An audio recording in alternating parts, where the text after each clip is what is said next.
বাগেরহাটে 4টি সংসদীয় আসন বহালের দাবিতে সোমবার সকাল সন্ধ্যা হরতাল পালন করছে সর্বদলীয় সম্মিলিত কমিটি।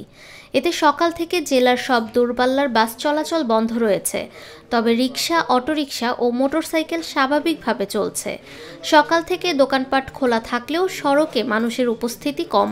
সর্বদলীয় সম্মিলিত কমিটির নেতা এম এ সালাম বলেন, জনগণের দুর্ভোগ বিবেচনা করে ইউনিয়ন ও অভ্যন্তরীণ সড়ক খোলা রাখা হয়েছে। শুধুমাত্র মহাসড়কে দূরপাল্লার কোনো যানবাহন চলবে না। জরুরি সেবা যেমন অ্যাম্বুলেন্স, আইনশৃঙ্খলা রক্ষাকারী বাহিনীর গাড়ি, ফায়ার সার্ভিস, পরীক্ষার্থীদের বাহন, রিকশা, অটোরিকশা, মোটরসাইকেল ও বাইসাইকেল হরতালের আওতার বাইরে থাকবে। দাবি আদায় না হওয়া পর্যন্ত হরতাল অবরোধ চলবে।